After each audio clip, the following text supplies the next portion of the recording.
Beleza? Me perdoe aí, porque a gente teve um problema técnico aqui na metade e o técnico da TI aqui não é tão qualificado para resolver. Mas que bom que eu acho que deu para participar, né, nesse tempo de oração, né, de adoração também. Mesmo caindo e voltando aqui, a gente conseguiu agora, acho que, estabilizar. Muito bom a gente estar junto, né? Louvado seja o Senhor. Quando nos reunimos, como o Márcio orou, né? É um tempo onde Deus derrama da sua bênção, né? E vida para tudo sempre. Então, graças a Deus por estarmos juntos, né? Ainda que de uma forma da qual nós não gostaríamos, né? Mas graças a Deus por isso. Queridos, hoje nós convidamos o nosso amado irmão Deidson, né, para estar conosco. E quero louvar o Senhor, Deidson, pela tua disposição, pela tua disponibilidade de estar conosco, de repartir com essa parte da noiva de Cristo que reúne aqui em Curitiba. Tem algumas pessoas aí de Cascavel também conosco, de fora, acho que tem de São Paulo também, né? Mas de repartir conosco aquilo que o Senhor tem colocado no coração de vocês aí em Moçambique, na África, né? Só para que os irmãos saibam, tem uma diferença de 5 horas de fuso horário, então lá é praticamente 10 para 1 da manhã, e o Deidson, com todo carinho, né, com todo amor, se dispôs a estar conosco. Ele falou, não vamos mudar o horário, vamos continuar o horário que vocês se reúnem mesmo. Então, imagino que a esposa, as filhotas já devem estar descansando, né? Mas vou deixar você se apresentar, meu irmão, e conduzir esse tempo, né, com a graça do Senhor. Vamos orar, amados, juntos pela vida do Deidson, por esse tempo? Pai querido, nós colocamos esse tempo diante do Senhor, ó Pai. Oramos, Deus, pela vida do Deidson, Senhor, que os lábios dele, Senhor, sejam os teus lábios, Deus. Que flua, Pai, do coração dele, Pai, aquilo que está no teu coração, aquilo que o Senhor tem colocado no coração do teu servo, Jesus. Te louvamos pela disposição, Pai, pelo amor, pelo carinho, Senhor. E te louvamos principalmente por receber do Senhor, ó Pai, por meio da vida do nosso irmão. Nós abençoamos esse tempo, Pai, e que tudo seja, Senhor, para a glória, para a honra e para o louvor do teu santo nome. Em nome de Jesus. Em nome de Jesus. Amém. Boa noite, família. Estão me ouvindo bem? Perfeito, querido. Maravilha. Boa noite, Divaldo, família. Boa noite, Alessandro, toda a família. E os irmãos, eu não sei se eu já conheci alguns dos irmãos, de repente de vista, mas eu estou muito feliz de participar aqui com vocês do que o Senhor tem para nos dar nesse tempo. E eu estou bem feliz mesmo. Às vezes os irmãos ficam preocupados com a hora, mas eu gosto de brincar. Aqui realmente vai dar 1h da manhã aqui, mas no próximo dia 29, vai fazer 9 meses, Alessandro, que eu estou com sono, né? E é 9 meses que a minha filha mais nova vai fazer. Eu falo que dia 11 de julho vai fazer 4 anos que eu estou cansado, que é o aniversário da minha primogênita. Estou falando de cansaço e sono, né? Não estou falando de gratidão, nem de alegria. Isso aí é outro assunto. Mas, graças a Deus, Isabela está muito bem, a minha esposa. Ela, enfim, gostaria muito de estar com os irmãos, mas nunca pense, não pode passar pela nossa cabeça acordar uma mãe de uma bebê. Além de ser quase pecado, é perigoso, né? Mas ela mandou um abraço para vocês. As nossas filhas estão muito bem. E eu tenho, assim, amado essa parte da pandemia, de poder estar com os irmãos em pé de igualdade, né? Geralmente eu participava das reuniões enquanto estava lá todo mundo se abraçando, e eu estava ali de forma virtual. Não estou falando que eu estou me alegrando com o sofrimento de vocês, mas eu só estou falando que eu estou feliz de participar assim também com vocês, né? Ontem eu estava reunido com a igreja em Piracicaba, também no mesmo horário, e nesses últimos meses isso tem acontecido muito, e a gente tem visto também um bom fruto dessas reuniões acontecendo. E minha oração é para que o Senhor possa falar conosco nessa noite. Eu estou com um coração muito desejoso de ouvir Deus, estou com um coração muito desejoso dele falar com vocês, falar ao coração de vocês, naquilo que ele quer falar no coração de vocês. Então essa está sendo a minha oração. Então deixa eu me apresentar para vocês. Eu queria propor aqui, Alessandro, nesse tempo que a gente vai ter, de eu dividir em duas partes esse tempo. Eu queria gastar esse primeiro tempo conversando com vocês sobre o que Deus tem feito aqui onde nós moramos, que é Quelimane, Moçambique. Quelimane é o nome da cidade. Então, eu queria gastar esse primeiro tempo falando o que Deus tem feito aqui nesse lugar. E também, antes de passar para a segunda parte, eu queria abrir para os irmãos. É uma reunião, não é uma reunião grande, mas se alguém tiver alguma pergunta, às vezes pode ajudar também eu responder e falar de uma forma mais assertiva para vocês. E a segunda coisa que eu queria fazer, eu queria entregar uma palavra para vocês, que Deus colocou no meu coração, que eu tenho entendido que é para essa noite. Pode ser assim? Tudo bem? Então, meu nome é Deidson, eu sou nascido em São Gonçalo. Não sei quantos de vocês já foram para São Gonçalo, mas é uma das cidades mais bonitas do Brasil. O que, evidentemente, quem já foi sabe que não é verdade. Mas eu só nasci em São Gonçalo, eu sou capixaba de coração. Eu fui para Vitória do Espírito Santo com 4 anos de idade. Antes disso, ainda, eu vivi dos meus... Enfim, eu só nasci em São Gonçalo, eu vivi até os 4 anos em Cachoeiro de Itapemirim, interior do Espírito Santo.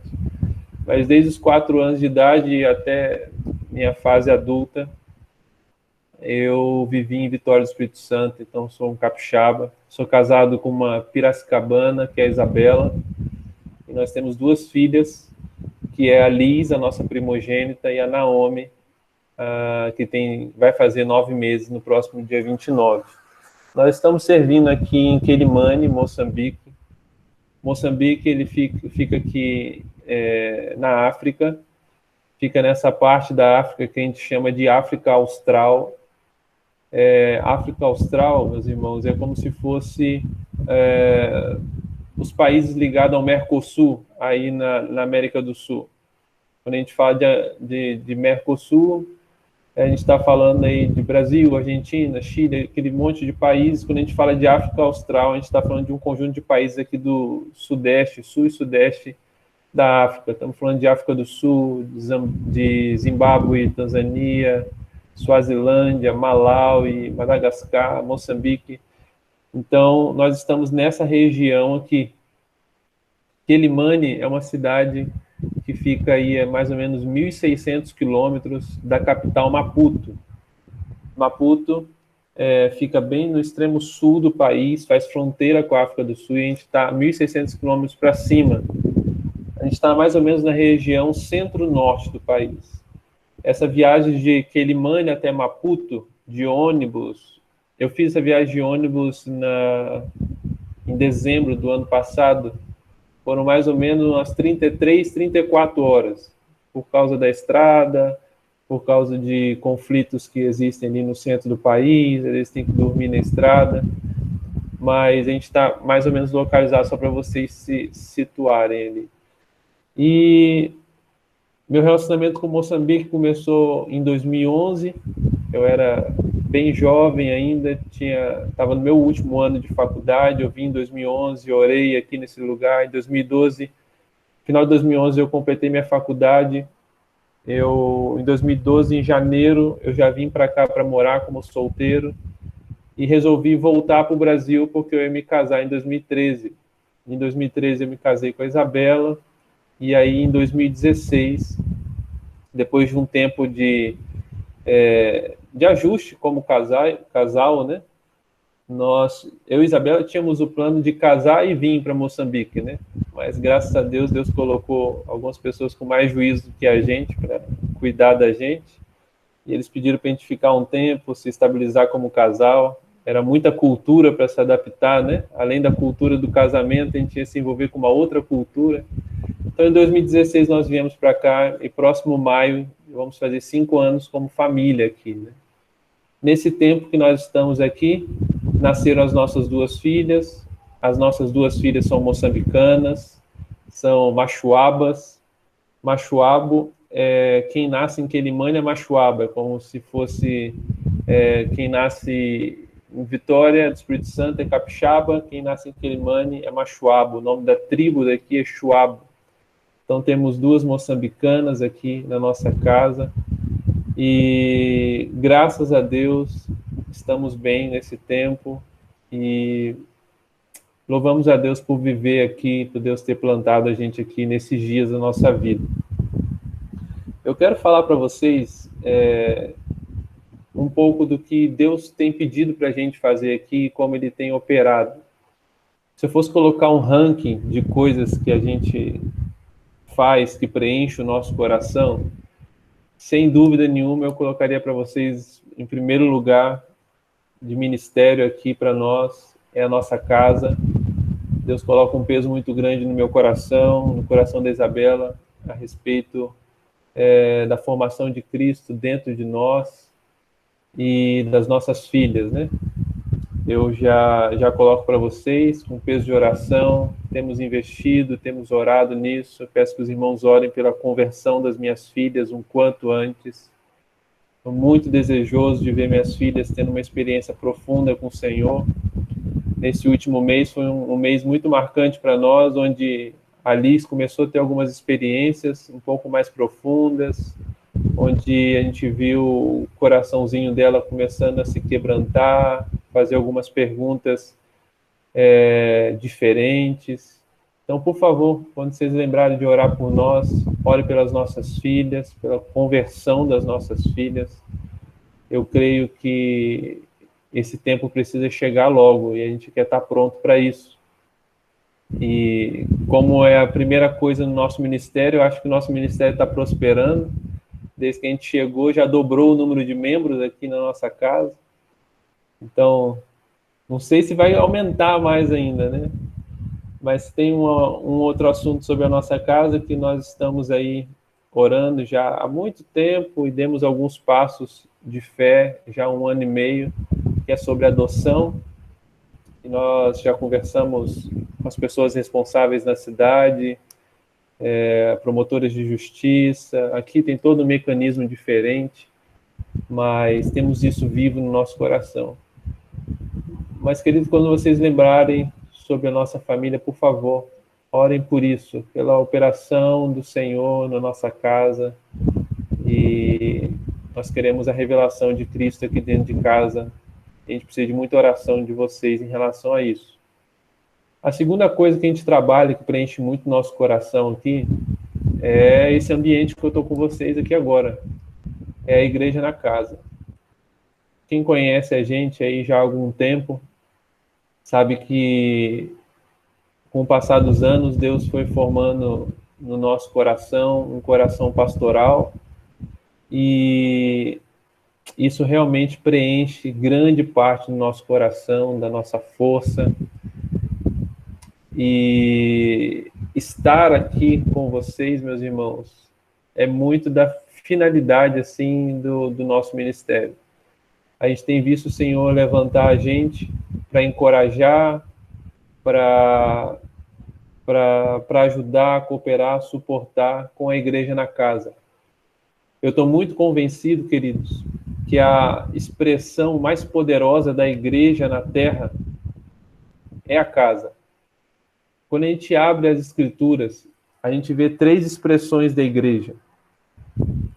A gente consegue ver lá em Hebreus, quando Hebreus fala sobre a igreja universal, e essa igreja universal é aquela igreja que estava lá no coração de Deus antes de Ele criar todas as coisas, e é a igreja de todos os santos que se converteram e se entregaram ao Senhor e morreram das Escrituras.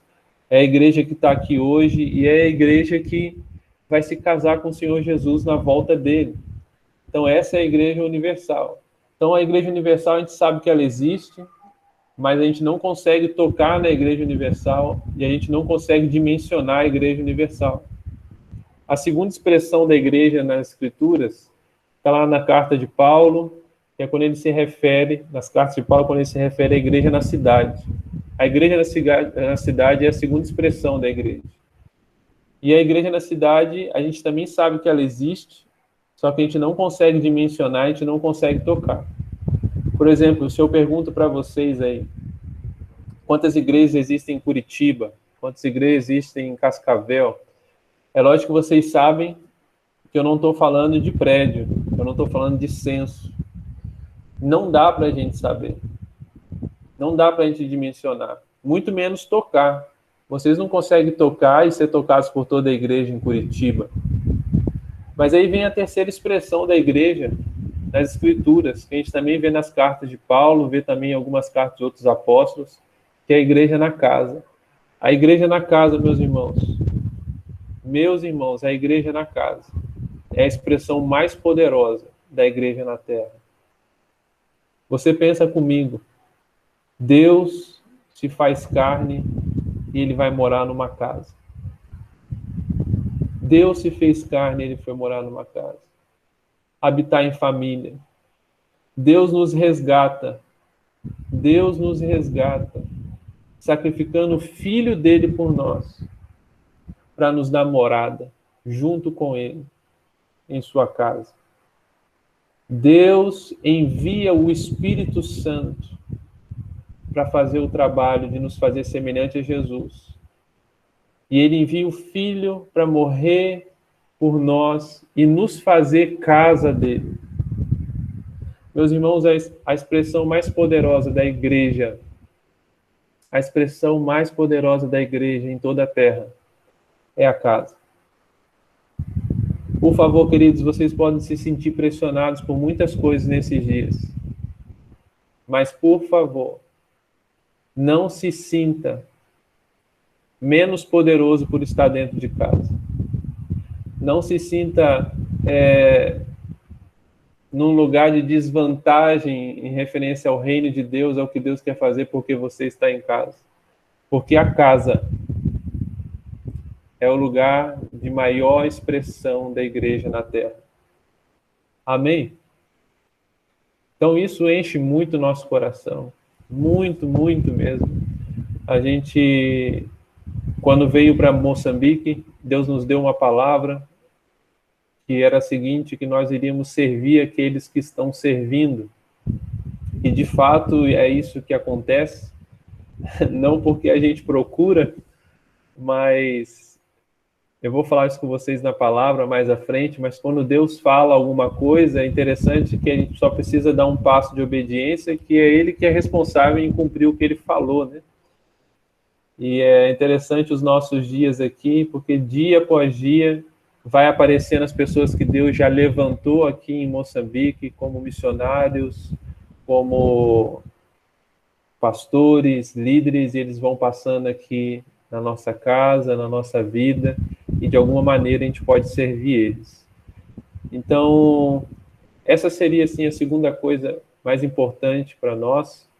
E é lógico que nós vivemos num país de grande dificuldade, de grandes carências. Para vocês terem noção, não sei quantos de vocês conhecem a realidade de Moçambique, mas em um dos últimos censos, Moçambique apresentou um pouco mais, quase 45% da população com menos de 12 anos. Já imaginou isso? Quase 45% de uma população com menos de 12 anos. Há 20 ou 15 anos atrás, a expectativa de vida era 45 anos. Isso aumentou um pouco agora, 52 mais ou menos. Mas é uma situação muito grave, nós vivemos dias muito maus aqui em Moçambique, eu vou comentar com vocês. Então, para continuar sobre os ministérios, é impossível ser um cristão aqui e você não se envolver em trabalhos sociais. Além de que eu e Isabela, pelas nossas profissões, a gente sempre se envolveu com isso também profissionalmente. Eu sou psicólogo de formação, sempre atuei na área de psicologia social. Isabela é pedagoga. apaixonada por criança, um dom incrível com crianças. E, enfim, como eu disse, é impossível estar aqui e não se envolver com essas coisas. Mas antes de eu falar sobre os projetos sociais, é interessante eu falar sobre a motivação, né? Eu acredito que a igreja tem que se envolver sempre com essas coisas, porque só quem faz uma leitura muito despercebida das Escrituras não vê que Deus tem um coração especial pelo pobre, pelo órfão, pela viúva, pelo estrangeiro. É só se você ler de uma forma muito distraída, você não vai ver que Deus ele tem um coração especial para essas pessoas. Enfatizando mais o pobre, né? Não simplesmente o pobre, às vezes por consequência de escolhas ruins, mas ele enfatiza muito o órfão, a viúva e o estrangeiro, que se encontram muitas vezes em situação de pobreza. Não sei se vocês já observaram, mas o pobre ele tem todas as características que nós temos que ter em relação a Deus. Vocês já pararam para pensar nisso? O pobre tem fome, o pobre tem sede, o pobre necessita, o pobre precisa, o pobre sabe que ele não tem. Todas as características que um pobre tem, as características que nós temos que ter diante de Deus. E essa coisa de pobreza e riqueza vai muito de onde você está, não é sobre o que você tem, né? Por exemplo, se eu estou aí no Brasil, existe uma dimensão muito grande de pessoas que é muito mais rica que eu. Mas eu estando aqui na mesma condição, eu sou quase milionário. Não é assim que funciona? Mas pensa agora em relação a Deus. Todos nós somos pobres diante de Deus. Então o pobre, ele lembra a gente das características que a gente tem que ter diante de Deus. Outra coisa importante de eu falar para vocês, antes de eu comentar sobre trabalhos sociais, sobre motivação, é o porquê nós fazemos isso. Junto com isso que eu estou falando, nós fazemos isso não porque nós somos bons, porque nós temos capacidade, porque nós temos recursos. Nós fazemos isso porque Deus é assim. Deus se preocupa. E a gente só revela isso. A gente não trabalha nessas coisas, na ação social, a igreja não se envolve com a ação social para ter salvação, para ter mais uma estrelinha, para remir os próprios pecados. Não, a gente faz isso porque o nosso Deus é assim. A gente faz isso porque a gente foi salvo e a gente só expressa o coração do nosso Deus. É por isso que a gente faz essas coisas. Então, com essa base, aí eu posso começar a falar o que a gente faz aqui. Nós temos uma pré-escola chamada Escolinha Ogão Anela no Chuabo, quer dizer compartilhar. Tem mais ou menos 90 crianças e é uma delícia trabalhar com eles. Eu estou morrendo de saudade desse trabalho, morrendo de saudade. Por conta da pandemia, faz mais de um ano que nós estamos fechados. Parece que agora em abril a gente vai poder voltar. É lógico que a gente tem muitos desafios, mas parece que vai voltar. Está muito incerto, mas parece que vai. E a gente tem esse trabalho, além do trabalho do projeto de poços, chamado Projeto Não a Nós. Desde 2012 a gente tem ensinado a técnica de fazer poços artesianos, né? E também feito poços, ensinado a fazer e feito poços numa ilha chamada Insunge. A gente participa também do projeto agrícola, que vocês devem conhecer, que é a Associação Agrícola Deus Proverá, junto com os pastores. Um projeto que enche muito nosso coração também, que eu oro muito para que dê certo. São grandes desafios, mas os irmãos têm trabalhado muito. Além dos trabalhos a curto prazo, né? Esses 3 trabalhos que eu falei são trabalhos de desenvolvimento social, então eles são a longo prazo. Mas tem os trabalhos a médio e curto prazo, são os trabalhos de socorro.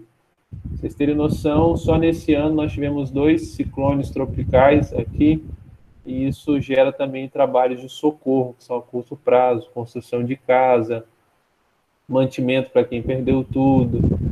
E também existe uma fragilidade muito grande na saúde aqui. Eu sei que isso está mais comum agora, nesses tempos de pandemia, em todo o mundo, quando se reunimos como igreja, gastar um bom tempo para falar sobre a saúde dos irmãos. Eu estava ouvindo a oração dos irmãos aqui, mas eu quero dizer para vocês que esse tipo de reunião com esses tópicos de saúde é comum na vida de Moçambique. Qualquer moçambicano que você sentar para conversar, você vai gastar um tempo conversando sobre saúde. Sempre tem alguém na família doente, sempre tem alguém de baixa, sempre tem alguém que morreu. Tanto que quando você vai saudar alguém aqui, a saudação é uma coisa muito importante aqui na nossa terra, aqui em Quelimane. As pessoas geralmente não falam assim, oi, tudo bem, como vai? As pessoas falam assim, olá, como vai a saúde? É assim que eles se cumprimentam. Porque se a sua saúde está bem, é porque a coisa está boa, né? Porque na grande maioria sempre tem alguma coisa. Então a gente gasta bastante tempo também e energia com essas coisas. Então, esses são os trabalhos que a gente está envolvido.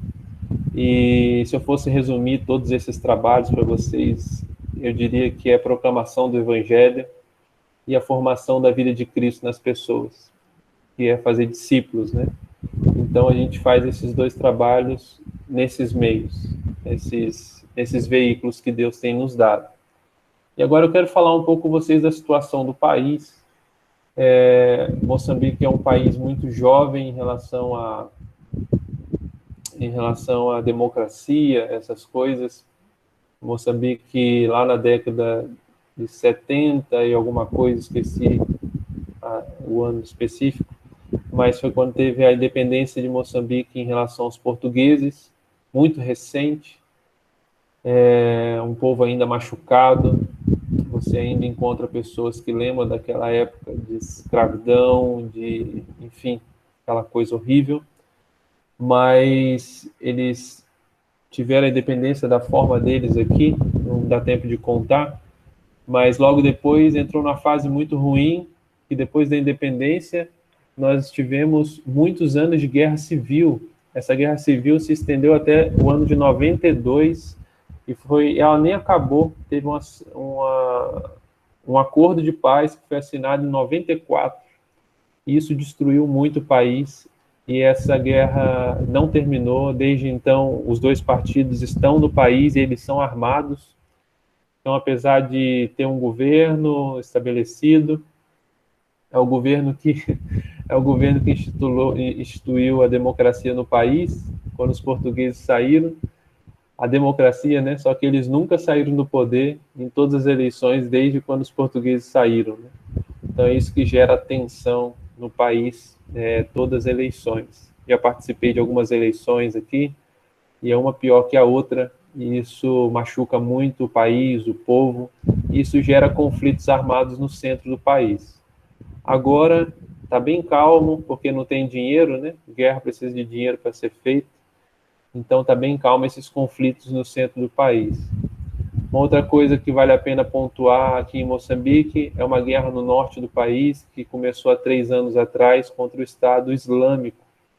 Isso é muito novo para essa região aqui da África Austral, porque isso nunca foi uma realidade aqui.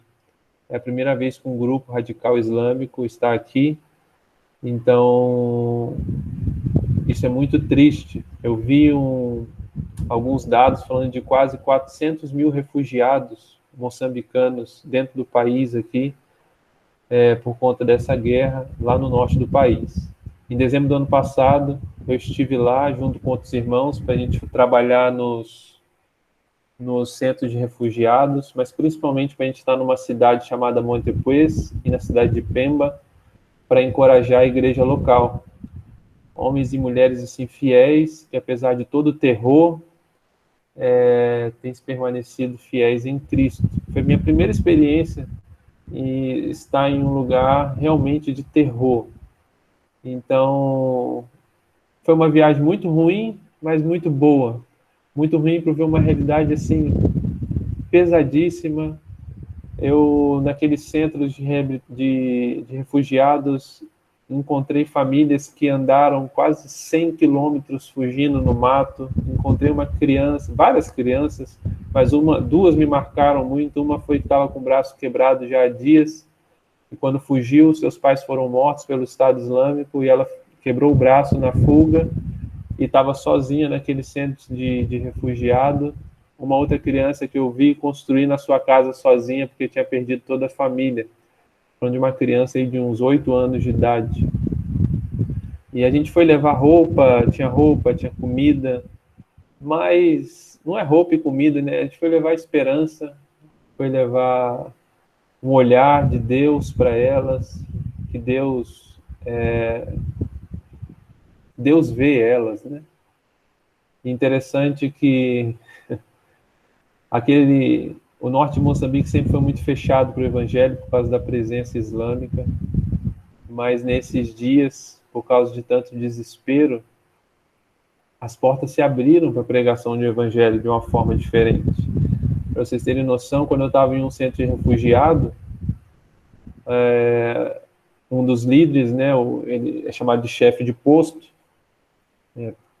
a gente se aproveita também da posição da gente estar entregando comida, a gente pede espaço, ele me deu um espaço para que eu falasse alguma coisa para as pessoas, e como são pessoas simples do interior, não falam português, então um muçulmano começou a me traduzir, e eu comecei a pregar o evangelho, e ele traduzindo para aquelas pessoas. Já imaginou uma coisa dessa? Que maravilha! E quando ele percebeu que eu estava pregando, e isso muitos irmãos orando também, os irmãos estavam com a gente orando, né? Porque a gente sabe que é uma oposição muito forte. E como eu sei algumas palavras essenciais, assim, um dialeto geral do país, é muito complicado Moçambique. Moçambique tem quase 40 línguas oficiais. Já imaginaram uma coisa dessa? Oficiais, assim, registrado. Tem mais do que isso. A língua oficial é o português de Portugal, mas são quase 40 línguas. Você vai viajando assim, as tribos vão mudando. Então, o dialeto vai mudando também. Mas quando eu ia falar Jesus Cristo, eu falava no dialeto, então não dava para ele trocar a palavra. O homem quase engasgava, o homem estava quase caindo desmaiado. Mas pelo menos 2 ou 3 vezes conseguimos pregar o evangelho dessa forma, com eles mesmo traduzindo. Tivemos boas oportunidades, mas o ponto alto dessas viagens para mim, lá naquele ambiente de muito terror, foi na cidade de Montepuez, a segunda maior cidade de Cabo Delgado, que é o estado. Aquele lugar está sendo abandonado, apesar de ser um lugar muito rico, até por isso que eles estão lá, né? É um lugar onde tem extração de rubis, que é pedras preciosas, tem bastante minerais, tem um porto muito importante, e existe o medo de ser o próximo lugar onde o Estado Islâmico está querendo invadir e tomar conta. E isso causa muito terror. Alguns crentes têm perdido a fé com medo de o Estado Islâmico chegar, e quando eles chegam, é terrível. No mês de novembro, eles invadiram uma nova região. O que foi noticiado, né, que nós vimos, foi uma espécie, foram 50 decapitações em um campo de futebol, em um dia.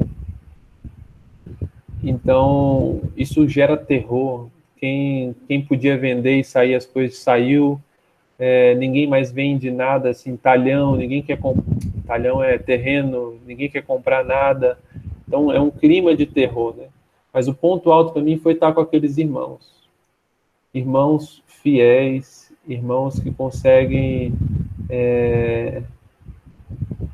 permanecer em Cristo, ter uma revelação especial de Cristo, e poder estar com eles, encorajar aqueles irmãos, encorajar alguns líderes, foi um presente de Deus para a minha vida.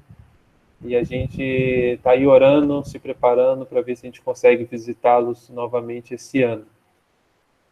Tive uma triste notícia na semana passada, foi que eu descobri que o governo de Moçambique está contratando mercenários russos, mercenários da África do Sul, para lutarem essa luta, e isso só evidencia também a sujeira dos dois lados, né?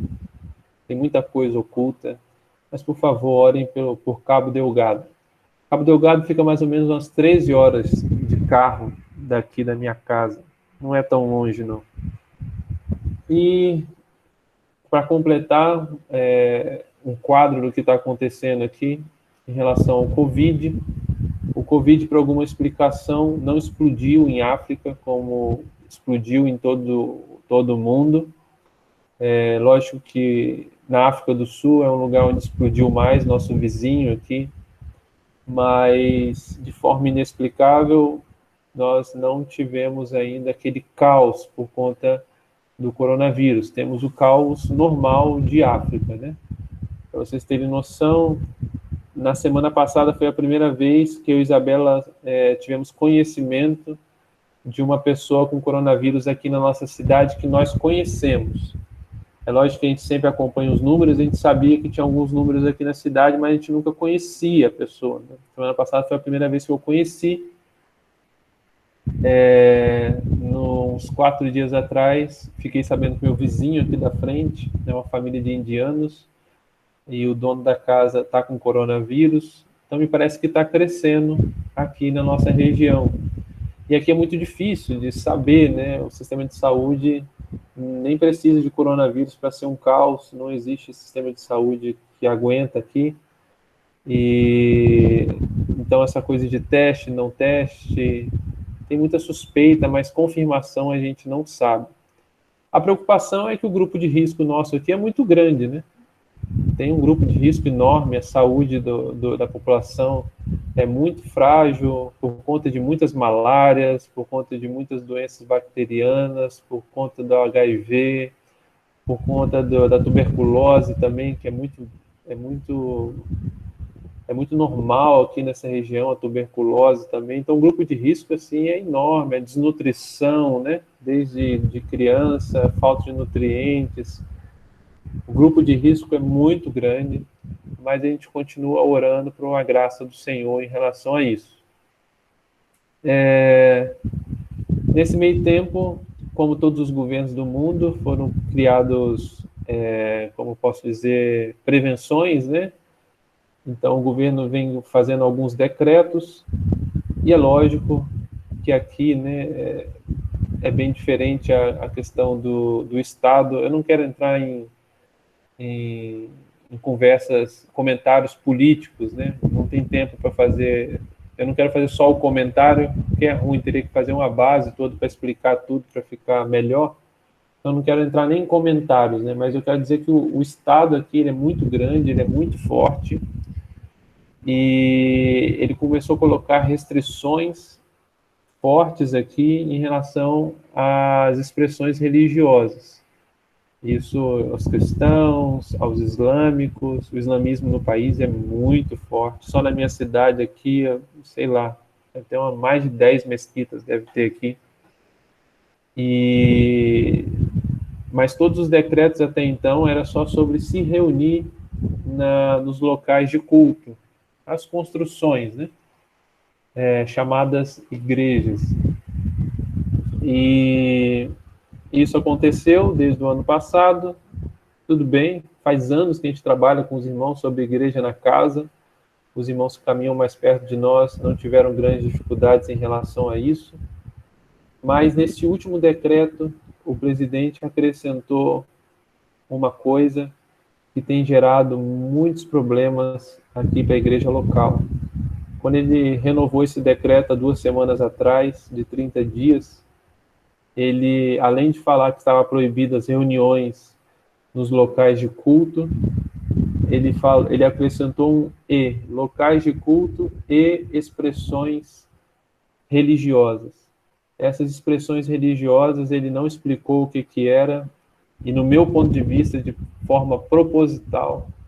E isso deixou muito precedente para a polícia entrar nas casas dos cristãos. Então, muitos dos meus irmãos em Nicoadala, que é uma cidade aqui vizinha, próprio Quelimane, nos bairros mais carentes, os policiais têm entrado nas casas, e existe relato também de que alguns têm sido levados até para a delegacia. Estive reunido com um grupo de pastores que a gente se reúne uma vez por mês, para a gente estar orando, estar em comunhão, na última sexta-feira, e um irmão estava comentando comigo que o chefe do bairro, né, aqui tem essa coisa de chefe de bairro, e é uma pessoa do governo, chamou os pastores da região, e ele pensou, ele deve dar uma boa notícia, alguma coisa, mas o recado era o seguinte, olha só, ele falando para os pastores, eu não posso fazer mais nada por vocês, fala para o crente de vocês pararem de fazer isso, porque se a polícia for na casa dos crentes, os pastores vão ser responsabilizados. Então, uma coisa bem nova para nós. A minha casa aqui e da Isa, nós usamos muito para fazer reuniões de discipulado, onde a gente caminha com os irmãos, e na semana passada a gente experimentou uma coisa nova, que foi, a gente estava reunido numa varanda aqui atrás de casa, grupos bem pequenos, e aí chegou uma hora que um olhou para o outro e falou, nossa, pensamos todos juntos, né? Será que o nosso vizinho está ouvindo a gente? Então, nossa cabeça começou a funcionar assim, né? Com essa preocupação. Meu vizinho ainda é chefe da polícia de trânsito. Ele não precisa nem ligar para a polícia, né? Ele é a polícia. Mas estamos vivendo esse tempo e Deus tem colocado uma palavra no meu coração, no coração de alguns líderes, que inclusive é a palavra que eu vou repartir com vocês hoje, então nem preciso gastar muito tempo agora falando disso. Mas esse é o quadro geral do país, e eu estou muito confiante que Deus está no controle de todas as coisas, muito confiante mesmo, meus irmãos. Não tem faltado a palavra, pelo contrário, tem sido um tempo de muita revelação das Escrituras para nós. Não tem faltado a presença. Muito pelo contrário, tem sido um tempo de muita presença de Deus, e isso tem deixado nosso coração muito apaixonado pela presença de Deus. E sou muito grato a Deus de estar vivendo esses dias aqui com a minha família, viu? Então, essa seria mais ou menos a primeira parte. Não sei se os irmãos querem perguntar alguma coisa, comentar alguma coisa, seria muito interessante e me ajudar também. Então, eu queria deixar esse espaço.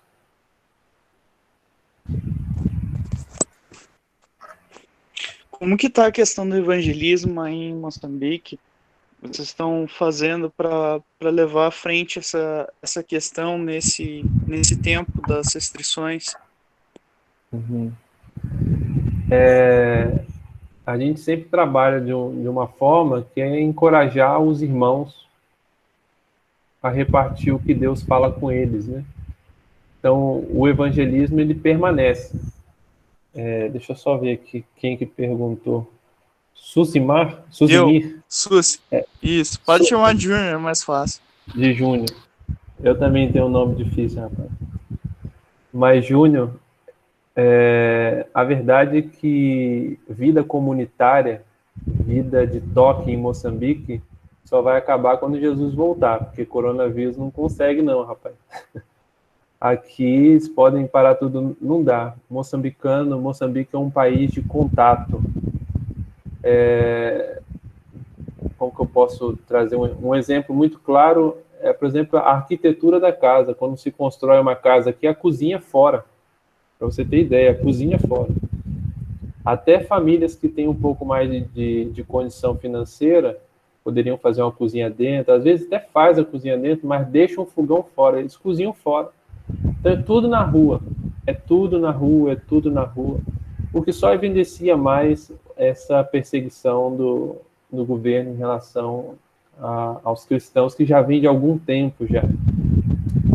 Desculpa fugir um pouco da sua pergunta, Júnior, mas só uma coisa que eu lembrei, já faz uns 3 anos que o governo tem pressionado os missionários aqui no país, né? Quando eu cheguei, nosso visto é anual, né? Renovo todo ano, chama DIRI. Eu renovava o meu DIRI mais ou menos por R$1.000 cada pessoa, porque nós somos brasileiros, língua portuguesa. De um ano para o outro, eles transformaram para R$2.000. Agora você imagina, eu tenho 2 filhas moçambicanas, elas não pagam, mas tem amigos meus em outras localidades de Moçambique que tem família de 5 brasileiros. Então, que eles pagavam 5, de repente, no outro mês, tinham que pagar R$10.000. Muitas famílias não aguentaram, tiveram que sair. Isso porque nós somos brasileiros. Língua inglesa quase triplicou. Então, estão fazendo movimentos aí graduais, não é de hoje, né? Graduais. Mas, respondendo à pergunta, Júnior, permanece da mesma forma, vida na vida, incentivando muitos irmãos a gastarem tempo cumprindo o primeiro mandamento de amar a Deus sobre todas as coisas e amar o próximo, né? Então, não existem restrições governamentais para a proclamação do evangelho de forma pessoal. Você vai ter problema se você quiser pegar uma caixa de som e ficar falando na praça.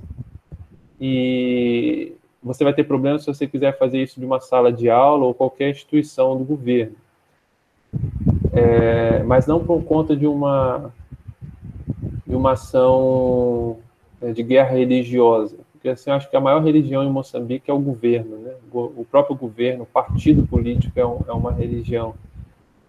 Mas existe a perseguição familiar também, em relação ao Estado Islâmico, né? A perseguição familiar é muito grande. Se alguém de uma família islâmica se converte, pode saber,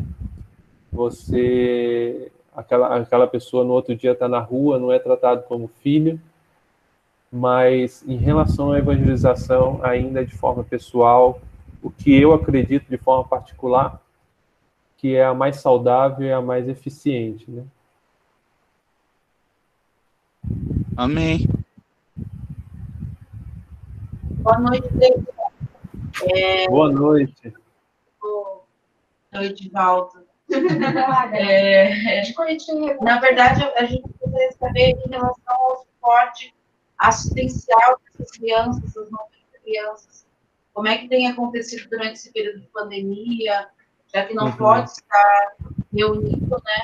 Como é que tem sido feito esse suporte dessas crianças? Durante a pandemia, como é que tem acontecido? Não tem acontecido, essa é a verdade. Porque, assim, foi proibido das crianças e a educação não funcionarem.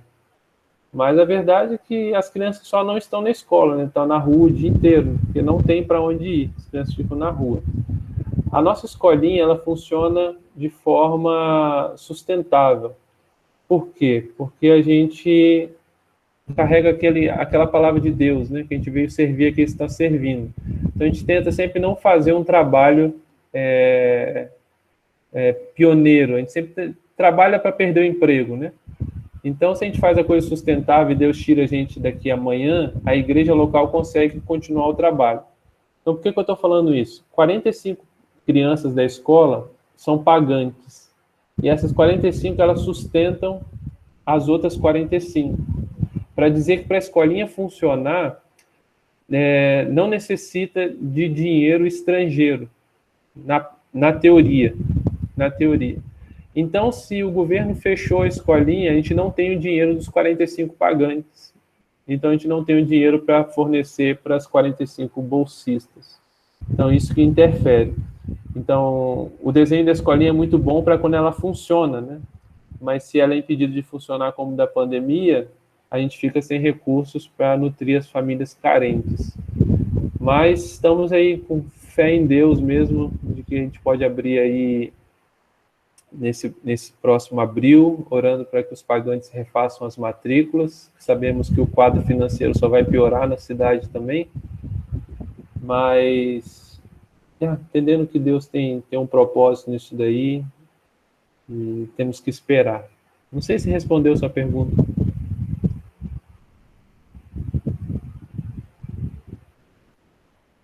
Edson.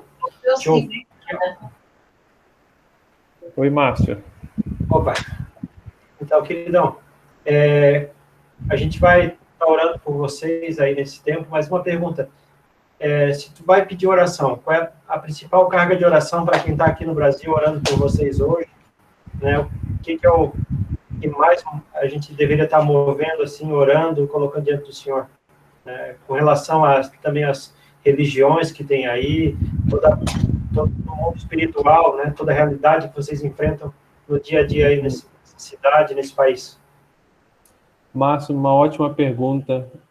Para mim, o principal ponto de oração que eu tenho orado já há um bom tempo, é o avivamento da igreja. Isso queima muito no meu coração. Ah, como eu queria um avivamento da igreja aqui, rapaz. Não só aqui, né? Mas é porque eu estou aqui, né? Um avivamento da igreja. Diversas vezes, Márcio, eu falo com Deus assim, Deus, eu posso servir a igreja dessa forma até o final da minha vida. Você é o Senhor, sou seu servo, tá tudo bem para mim. Mas se tivesse um avivamento ia ser bom demais. Um derramamento dos dons sobre a igreja, um derramamento do Espírito Santo de uma forma maior, mais completa, um derramamento de luz sobre a igreja que nos faria mesmo dobrar os joelhos, reconhecendo a nossa condição. Isso é levar a gente a ver quem é Cristo. Então, se vocês quiserem se unir a mim nessa oração de um avivamento na igreja em Moçambique, eu ia ficar muito feliz.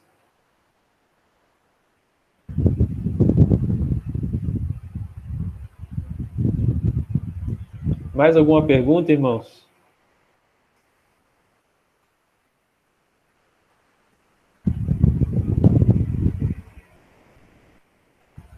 Oi, Deison, Sofia. Eu queria te perguntar como tem sido as experiências de conversão quando você vai levar a palavra para as pessoas aí, como que é recebido na maioria das vezes e quais são as estratégias de vocês para falar do Senhor aí, né? Uhum. Desculpa, quem fez a pergunta? Sofia do Márcio. Sofia. Ei, Sofia. Muito boa pergunta. Eu estou muito convencido, Sofia, de que, para responder essa pergunta, falar uma coisa que Deus tem falado comigo desde o ano passado, mas eu estou muito, muito convencido que a coisa mais importante que eu tenho para fazer no ministério é servir a Deus hoje, de todo o coração. Porque as coisas acontecem sempre hoje, né? E quando a gente olha para a vida de João Batista, eu admiro muito, me encoraja muito a vida de João Batista, ainda mais quando a gente lê Jesus falando, né? O maior nascido de mulher, João Batista. E eu fico admirado que João Batista nunca fez um milagre. Já pararam para pensar nisso? João Batista nunca fez um milagre. E morreu na cadeia, com o ministério enxugado, ofuscado pelo ministério de Jesus, mas morreu sem nenhum seguidor. Mas foi o maior nascido de mulher, palavras de Jesus. E João Batista me ensina isso, que a coisa mais importante na nossa vida é levar a mensagem que Deus deu para a gente. E falar essa mensagem. Hoje. Por exemplo, hoje eu estou aqui com vocês. Eu tenho várias coisas para fazer amanhã de manhã. Tem um compromisso de manhã, tem outras coisas a longo prazo. Mas isso não é importante. O mais importante para mim hoje é eu estar com vocês aqui de todo o coração. Porque eu não sei o que vai acontecer amanhã.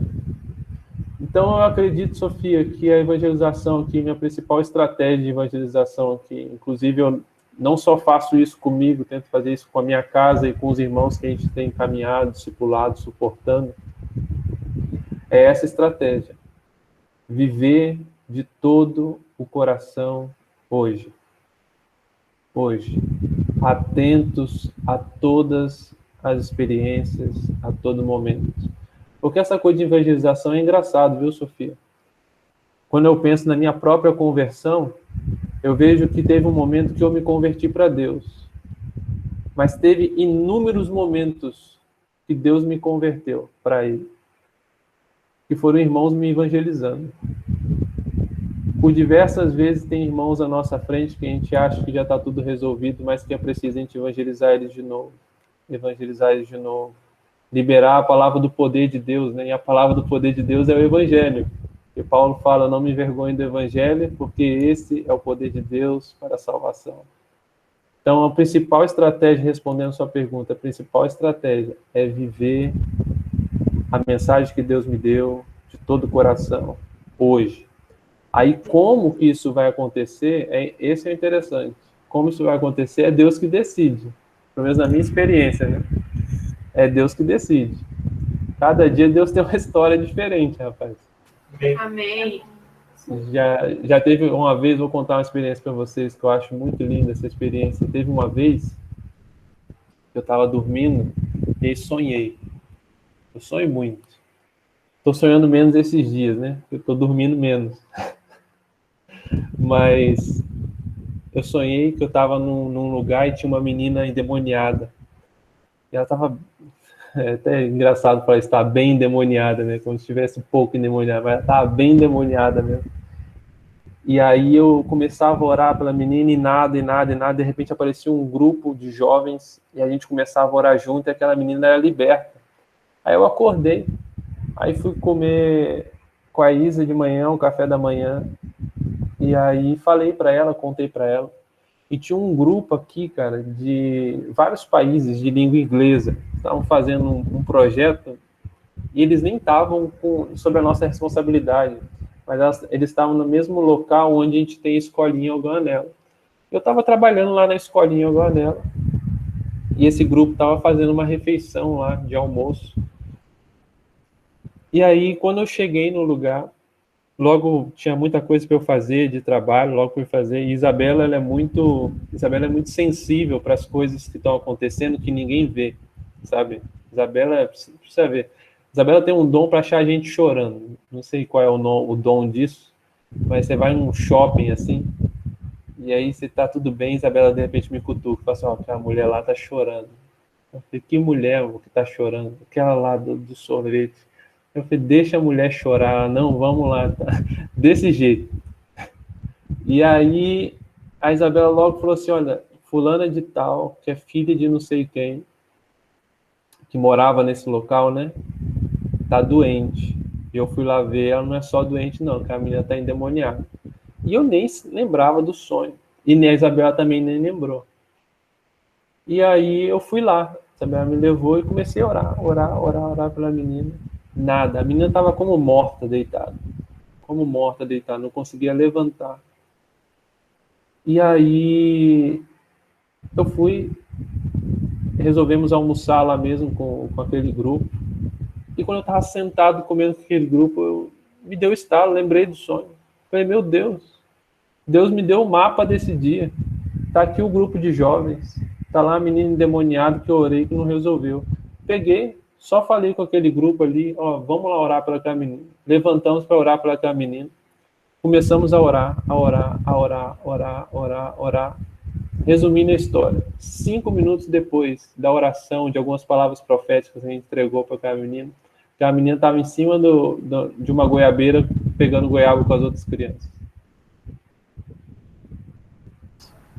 Glória a Deus. Simplesmente Aleluia. um milagre.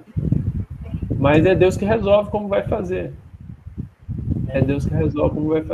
Nesses dias tem feito muito nessa tela aqui de computador. Mas eu acredito que da nossa parte, Sofia, é servir a Deus de todo o nosso coração, com fidelidade à mensagem que Ele tem. Amém. Da nossa parte é isso, né? Porque se a gente não tem isso, a gente não vai ter a força do ministério de João Batista, que era falar assim, olha, não sou eu, mas é o Cordeiro de Deus que tira o pecado do mundo. É Ele. É Ele que faz. É Ele que planejou. É Ele que ama. É dele o plano, né? Então, eu penso assim.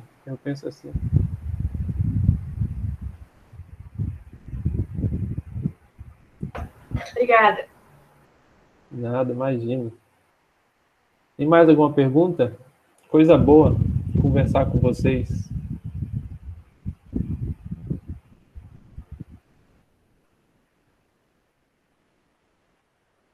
Vamos lá para a palavra, se não tiver nenhuma pergunta. Se vocês lembrarem, vocês podem me interromper. Mas Deus colocou uma palavra no meu coração. Não sei, o Alessandro, sobre o horário, me fala aí alguma coisa. Eu não vou ficar muito tempo também na palavra, né? Mas Davidson, você que está no comando, meu querido. Na verdade, nós estamos mais preocupados com o horário do que você. Ah, não. Por causa de você, né? Mas a gente está bem tranquilo, meu querido. Meu próximo compromisso é 7 horas da manhã só. Ô, Glória, então vamos adiante. Não, mas eu não vou gastar muito tempo. Mas abre lá a Bíblia, lá em Efésios, capítulo 1. A gente vai ler do versículo 15 até o versículo 23. Efésios, capítulo 1, do 15 ao 23.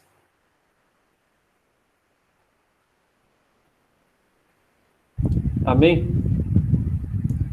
Diz assim: por isso, também eu, tendo ouvido a fé que há entre vós no Senhor Jesus e o amor para com todos os santos, não cesso de dar graças por vós, fazendo menção de vós nas minhas orações, para que o Deus de nosso Senhor Jesus Cristo, Pai da glória, vos conceda espírito de sabedoria e de revelação no pleno conhecimento dele. Iluminados os olhos do vosso coração, para saberdes qual é a esperança do seu chamamento, qual é a riqueza da glória da sua herança nos santos, e qual a suprema grandeza de seu poder para com os que cremos, segundo a eficácia da força de seu poder, o qual exerceu ele em Cristo, ressuscitando dentre os mortos e fazendo sentar à sua direita nos lugares celestiais, acima de todo principado, potestade, poder e domínio, de todo nome que se possa referir não só no presente século, mas também no vindouro, e pôs todas as coisas debaixo dos pés, e para ser o cabeça, sobre todas as coisas deu à igreja, a qual é seu corpo, a plenitude daquele que a tudo enche em todas as coisas. Senhor Jesus, nós oramos pedindo a tua graça para que o teu Espírito possa revelar as Escrituras ao nosso coração. Alimenta, Pai, nosso coração, nossa alma, nosso espírito nesse momento, Pai. Nós precisamos mesmo, em nome de Jesus. Amém. Essa carta aqui de Efésios é uma das cartas que eles chamam cartas da cadeia, né? Uma das cartas que Paulo escreveu quando estava preso. É uma carta muito importante nas Escrituras, é uma carta muito rica, e era uma igreja local que era constituída aí de gentios, de judeus, por isso que mais para frente ele vai falar sobre unidade, isso pelo Espírito Santo. Então, é uma carta muito importante, era um povo que vivia também debaixo de pressão, assim como os nossos dias, que a gente está vivendo debaixo de algumas pressões. Mas eu quero meditar com vocês nesses versículos no coração de Paulo, a respeito da igreja, e tem algumas coisas para nos ensinar. Lá no versículo 15, se você acompanhar comigo, ele começa falando o seguinte: por isso também eu, tendo ouvido a fé que há entre vós no Senhor Jesus, e o amor para com todos os santos, não cesso de dar graça por vós, fazendo menção de vós nas minhas orações, para que o Deus de nosso Senhor Jesus Cristo, Pai da glória, vos conceda espírito de sabedoria e de revelação no pleno conhecimento dele. É interessante observar nesses primeiros versículos o coração de Paulo, o que Paulo fazia quando ele recebia notícia dos irmãos. Eu não sei o que você faz hoje quando você recebe notícia. E são muitas notícias, né? Hoje, top one da nossa vida é notícia. Você abre o seu celular, é notícia. Você abre o seu e-mail, é notícia. Você abre o seu Instagram, é notícia. Seu Facebook é notícia. Você abre o seu WhatsApp, é notícia. Todo mundo é jornalista, tem notícia. Nesses dias, pior, você senta para conversar, você gasta pelo menos, às vezes, 1 hora, 2 horas, debatendo notícias. É assim ou não é? Notícias.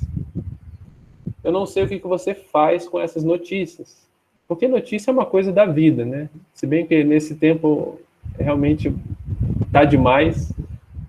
Eu não sei qual a sua estratégia, como você lida com isso, mas Paulo, não só na carta de Efésios, nas outras cartas também ele deixa muito claro o que ele faz, que é orar. Ele ora.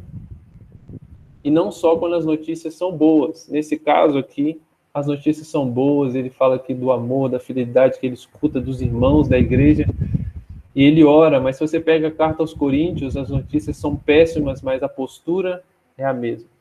Ele ora. E ele não só ora a Deus pedindo solução de problemas. Dificilmente você vai ver Paulo falando para Deus mudar as circunstâncias, para Deus livrar o povo das circunstâncias, mas ele ora sempre com o direcionamento de que Deus faz o povo forte para viver a sua vontade nessas circunstâncias. Nesse texto em específico, ele diz o seguinte, no versículo 17, ele ora por quê? Para que o Deus de nosso Senhor Jesus Cristo, Pai da glória, vos conceda espírito de sabedoria e de revelação no pleno conhecimento dele. Acho que a gente pode aprender algumas coisas logo no início aí com Paulo. As circunstâncias eram muito difíceis no ministério de Paulo e da igreja naquele tempo, mas toda notícia que chegava para Paulo, Paulo transformava isso em oração. E a oração de Paulo tinha um objetivo. O objetivo principal de Paulo não era gastar tempo orando para que a circunstância fosse mudada, mas era para que, em todas as circunstâncias, o povo crescesse no conhecimento de quem era o Deus delas. Isso precisa queimar no nosso coração, meus irmãos. Por favor, não caia no engano, ou não caia numa cadeira tão macia e inconfortável, de achar que você já conhece o nosso Senhor Jesus Cristo por completo. Amém? Porque isso não é verdade. Ó profundidade das riquezas. Ó profundidade das riquezas. Quão insondáveis são os seus caminhos. Quem fala isso é porque os olhos perceberam que não dá para ver o final. Por isso nós precisamos sempre orar e nos deleitar em Deus, por mais que as pressões sejam muito grandes. E a primeira petição da nossa boca tem que ser: Deus, nos faz conhecer o Senhor. Queremos crescer no seu conhecimento. Amém? É interessante quando a gente lê o livro de Jó, vocês conhecem, é muito famosa essa passagem, quando ele fala, antes eu te conhecia só de ouvir te falar, mas agora os meus olhos te veem. E é interessante que os olhos dele viram o Senhor antes das pressões irem embora.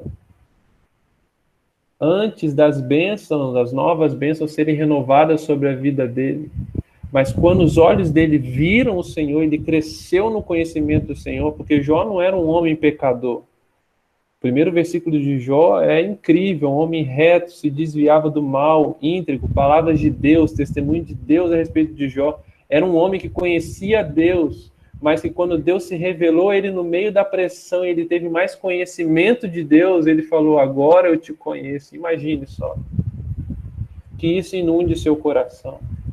Que as notícias que quando chegam nos seus ouvidos, diante dos seus olhos, não venha a te embriagar. Acho que esse é um bom termo.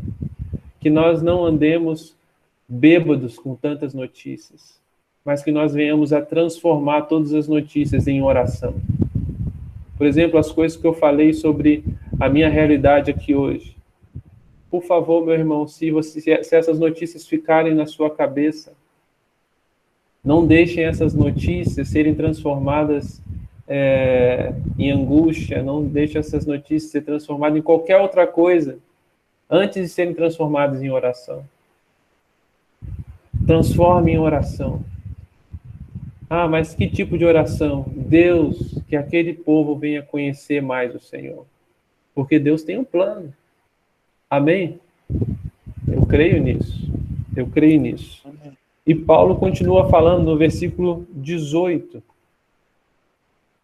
Ele ora não só por um espírito de sabedoria, não só por revelação do conhecimento do Senhor, mas ele ora por 3 coisas muito importantes que eu quero comentar com vocês.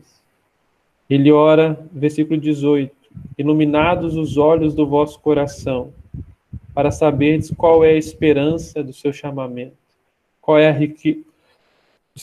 a riqueza da glória da sua herança nos santos? E qual a suprema grandeza do seu poder para com os que cremos, segundo a eficácia da força do seu poder? 3 coisas. Ele pede para que os olhos do coração do povo sejam iluminados. Olha que interessante. Paulo está orando a Deus pela igreja local na cidade de Éfeso. E ele está orando o seguinte, fala assim: Deus, tem algumas coisas que o Senhor já deu para o povo, está ali na frente deles, está debaixo do nariz deles, só que precisa iluminar aquilo porque eles não estão vendo. Percebe? Talvez por causa da pressão, talvez por causa dos dias, existe uma realidade em Deus que já é deles, só que eles não estão vendo. Senhor, por favor, ilumina o coração deles. Ilumina para eles verem o quê? Qual é a esperança da vocação deles? Esperança do chamamento. Sabe o que é isso, meus irmãos? Qual que é a esperança da sua vocação? Qual que é a esperança do seu chamamento? A palavra vocação e do chamamento, no original, fala sobre uma voz que tem dentro de nós. Sabe aquela voz que tem dentro de você? Eu, meus irmãos, um testemunho meu, que quando eu começo a me envolver com muitas coisas que me tiram de casa, me tiram do tempo que eu tenho a sós com as escrituras, de estudo, meditação, oração, essa voz dentro de mim parece que não me deixa quieto, até eu me reorganizar para eu voltar. Isso que é vocação, é uma voz que chama a gente, nos chama. Tá dando para entender? Qual que é a esperança dessa voz dentro de nós? É o Senhor Jesus. Tem um livro muito antigo, que é quem escreveu aquele livro? Sobre autoridade e submissão? Não Ameis o Mundo, é do Watchmani. O Watchmani escreveu um livro antigo chamado Não Ameis o Mundo, um livro muito interessante, e ele explica aquela coisa de fé grande, fé pequena. Sabe quando... Uma coisa que me chateia muito é quando alguém vai orar por alguém que está enfermo, aí a pessoa ora e tal, em nome de Jesus, aí a pessoa não foi curada. Aí a pessoa que orou fala assim, sua fé está pequena ainda. Essa coisa me entristece demais, porque a pessoa já estava doente, aí recebeu a oração, aí continuou doente e ainda foi para casa pensando assim, poxa, minha fé é pequena. Voltou com 2 problemas na cabeça. E aí ele explica o seguinte, ele fala, o que é uma fé grande e uma fé pequena? Imagina que você está na frente de uma piscina e Deus fala com você, Deide, anda sobre as águas. Qual que tem que ser o tamanho da minha fé para eu andar sobre a água? O tamanho da minha fé é a velocidade que eu tenho para obedecer. Esse é o tamanho da minha fé. Se Deus falou comigo, se eu tenho uma fé grande, eu obedeço rápido, de dar o primeiro passo. Não é sobre eu andar sobre a água, porque eu não sei andar sobre a água, eu não sei vocês. Vocês sabem andar sobre a água? Depois vocês podem me ensinar alguma coisa, mas eu não sei andar sobre a água. A esperança que eu tenho de eu andar sobre a água é quem mandou eu andar sobre a água. Por exemplo, se o Alessandro pede para eu andar sobre a água, a esperança que eu tenho de andar sobre a água é o Alessandro, porque eu sou falido nesse assunto. Meu irmão, quem te chamou? Essa voz que tem dentro de você é de quem? Quem é o seu mestre? Quem você deposita a sua esperança? Quem é a nossa rocha? É Jesus. A esperança da nossa vocação é Cristo. Meus irmãos, essa obra vai ser completa. Isso que nós fazemos vai ser completo. Deus investiu tudo nisso. Deus investiu o Filho dele nisso. Lembre disso quando você proclama o Evangelho. Lembra disso quando você persevera no partir do pão.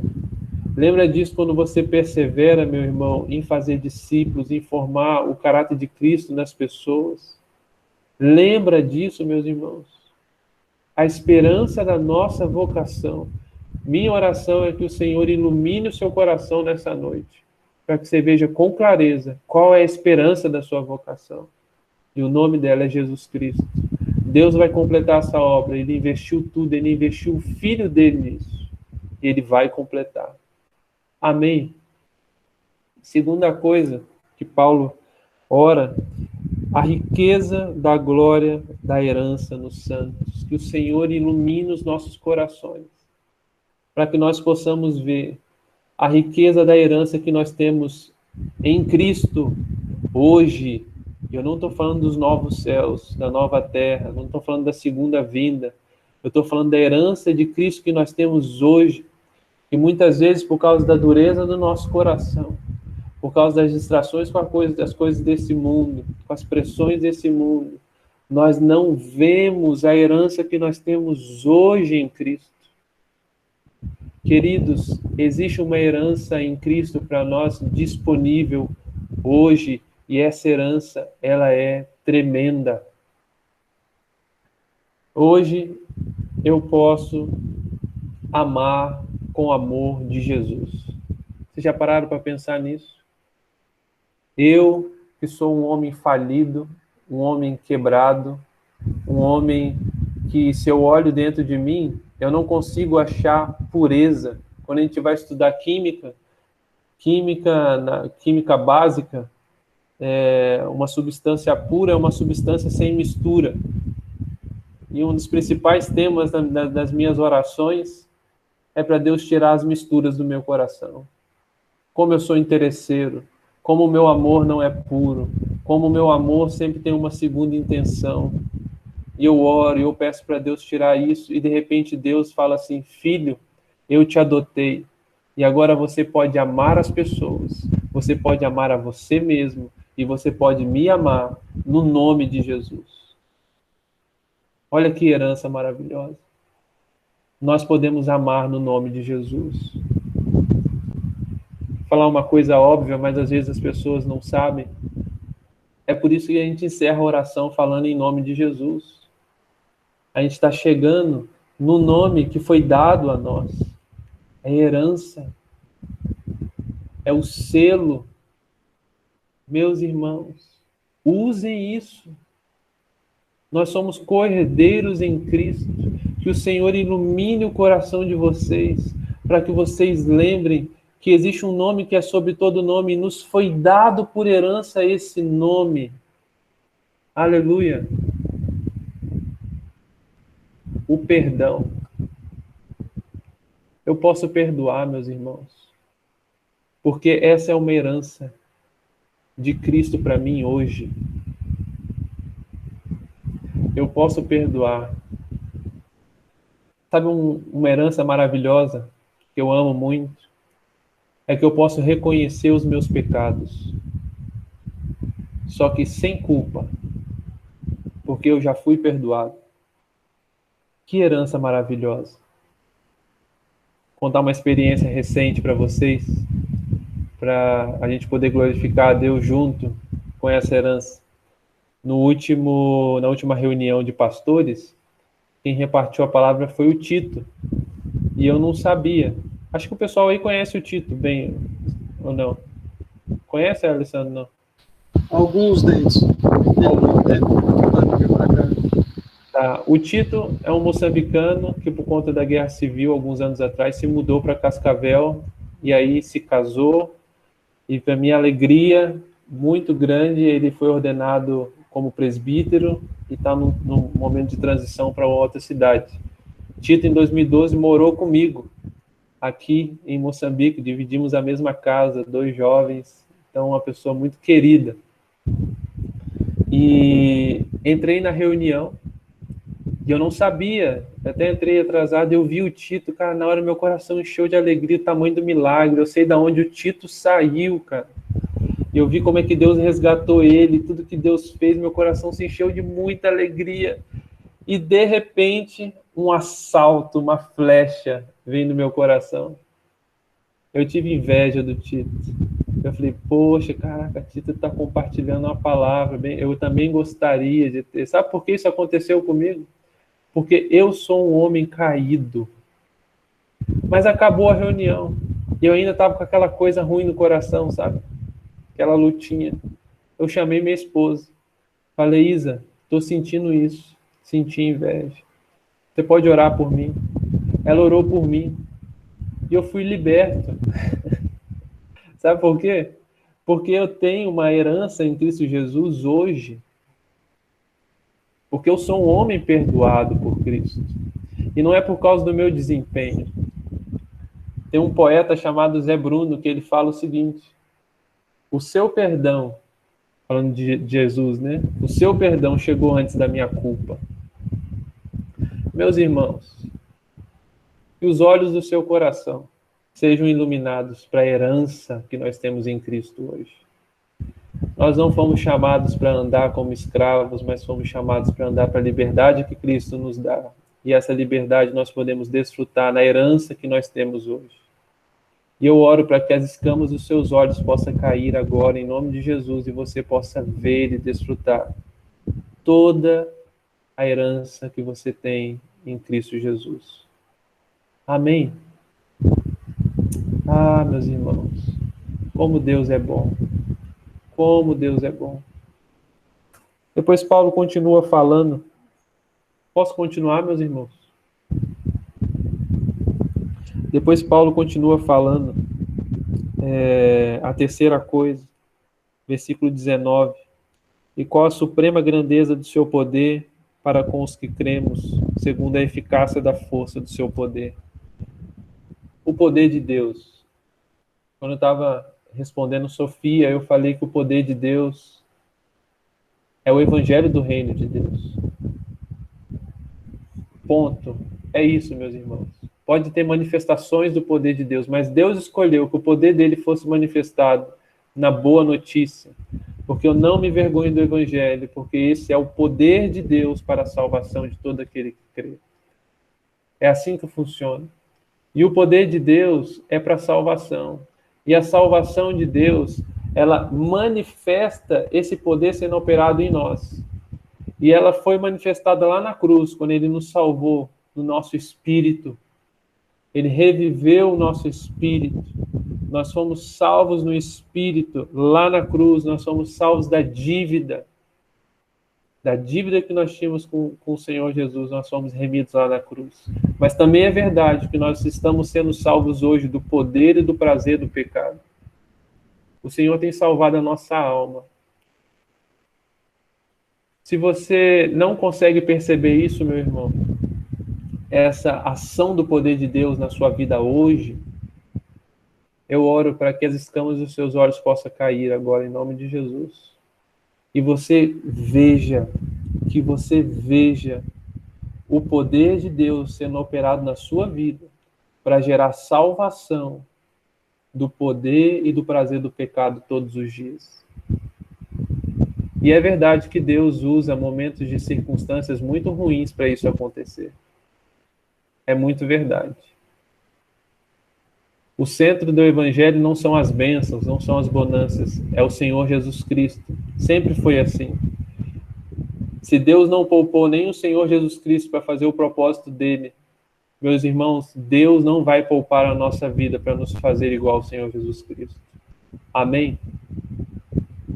E ele vai gerar o poder dele, o poder dele, o poder dele. E ele quer que a gente veja o tamanho do poder dele para nos salvar do poder do pecado e do prazer do pecado. É verdade que vai ser consumado quando a gente for salvo da presença do pecado, a gente for salvo no nosso corpo, esse corpo corruptível vai ser revestido de incorruptibilidade, como Paulo fala, mas hoje nós estamos sendo salvos do poder e do prazer do pecado. Vou contar uma outra experiência minha. Teve um dia que eu fui no mercado, estava lá no mercado de rua, e eu gosto muito de pechinchar. Não sei se fala assim em Curitiba, pechinchar, né? Gosto de pechinchar. Era uma coisa barata, não lembro direito o que era, mas era uma coisa barata, e eu consegui pechinchar, a pessoa vendeu, coitado, o cara precisava vender. Saiu, o Espírito Santo falou comigo, Deide, que isso? Esse dinheiro aí não vai fazer diferença nenhuma para você, vai fazer toda a diferença para aquele cara ali. O que aconteceu ali naquele momento era o Senhor Jesus, pelo Espírito Santo, operando salvação no meu coração. do poder e do prazer de pecar. Voltei, restituí, um pouco mais semelhante a Jesus. Pela graça e misericórdia de Deus, ainda mais salvo do poder e do prazer do pecado. Falei mal da minha esposa, falei mal com a minha esposa, por mais que eu tivesse razão. Isso acontece muito, né? Às vezes você tem razão, mas no meio do caminho você quer usar muita lógica, como os homens são muito lógicos, né? As mulheres são um pouco mais emocionais. Ou às vezes você está até errado, mas é por a gente usar tanto a lógica, você vai usando a lógica, a esposa fica ali encurralada. E não sei se vocês já passaram por isso, mas por mais que você ganhe ou não ganhe, fique sem sombra de dúvidas para ninguém, o Espírito Santo fala lá no seu coração: filho, não é assim. E a gente pode abraçar essa herança de Cristo Jesus. E a gente volta e fala: olha, me perdoe.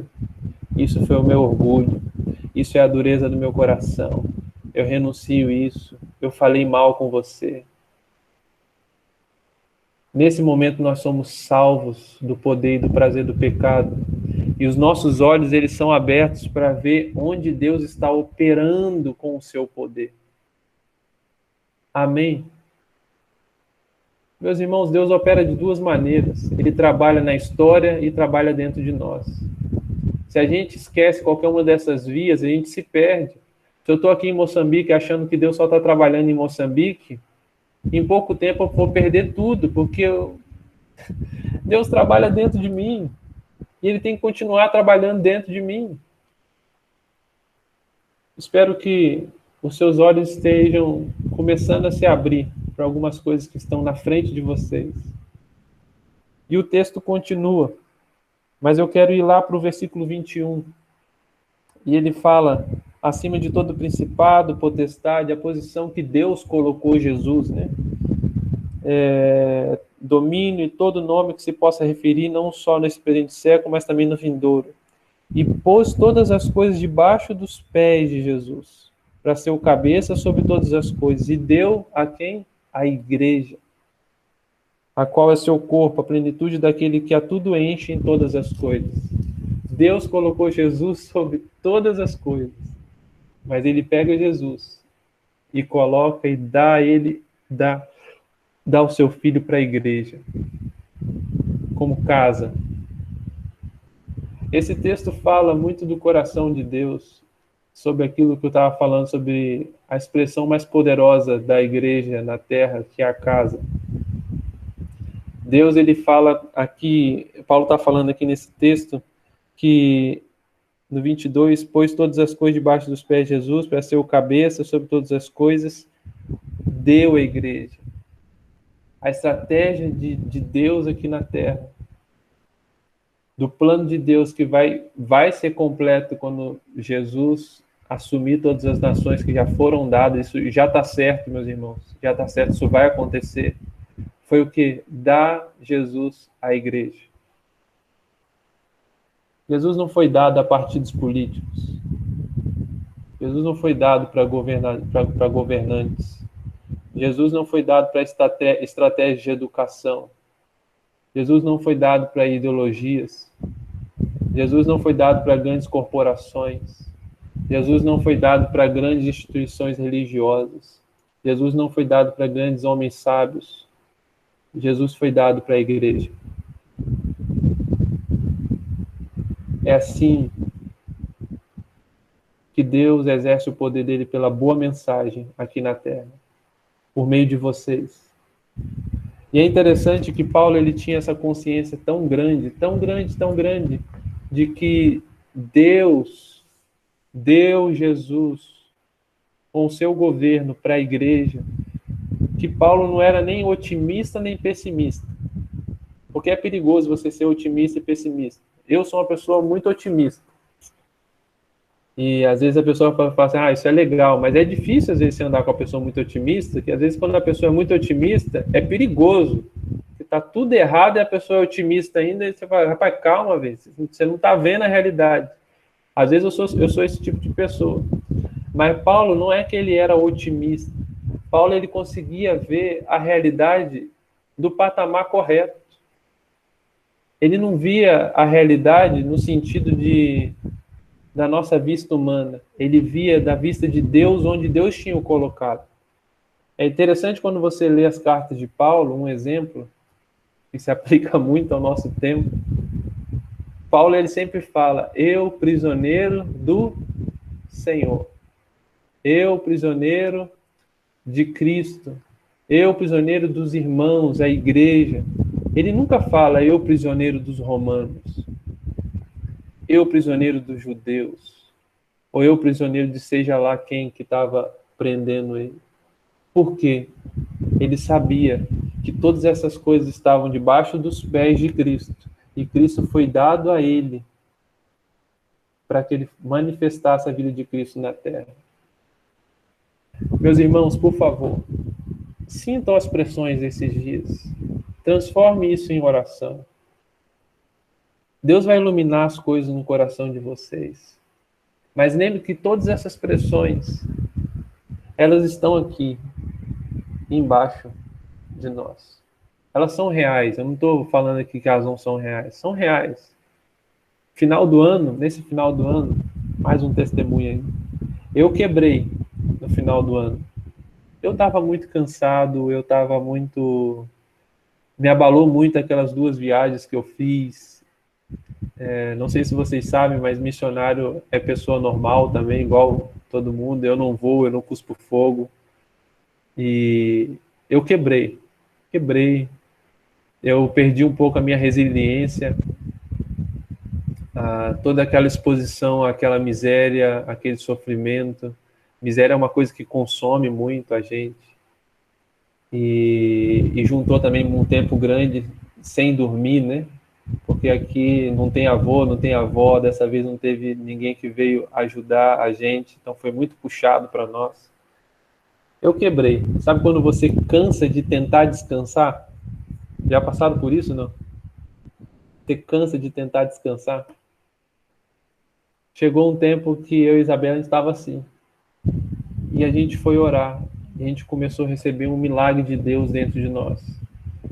E uma das palavras que eu recebi de Deus foi o seguinte: eu estou em Cristo. Eu posso descansar em Cristo, mesmo se todas as outras circunstâncias não mudarem. Eu posso descansar em Cristo. Porque eu sou prisioneiro do Senhor. Eu não sou prisioneiro desse tempo que eu estou vivendo. Eu não sou prisioneiro das minhas noites mal dormidas. Eu não sou prisioneiro das coisas que eu vivi, que eu senti nas minhas últimas viagens. Eu não sou prisioneiro do tanto de coisas que eu estou de responsabilidade para fazer, as pessoas que estão sob a minha responsabilidade. Eu sou prisioneiro do Senhor. Eu sou prisioneiro em Jesus Cristo. E Ele é minha fonte inesgotável.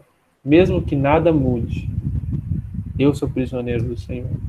Meus irmãos, isso libertou muito meu coração. Então eu falo como alguém que tem experimentado isso de forma recente, e a minha oração é para que algum proveito o Espírito Santo possa encontrar nessa palavra no coração de vocês nesses dias aí em Curitiba e outras cidades que estão representadas aqui. Amém? Eu quero orar por vocês. Senhor Jesus, nós te louvamos, nós te adoramos nessa noite tão boa, Pai. Tão boa em que nós podemos abrir as nossas Bíblias e encontrar o Senhor, Pai, com tanta facilidade. Isso é obra do Senhor, isso é obra do Teu Espírito Santo. Ah, Senhor, quem somos nós, Pai? Quem somos nós, Senhor? O que foi que o Senhor viu em nós? O que foi, Pai?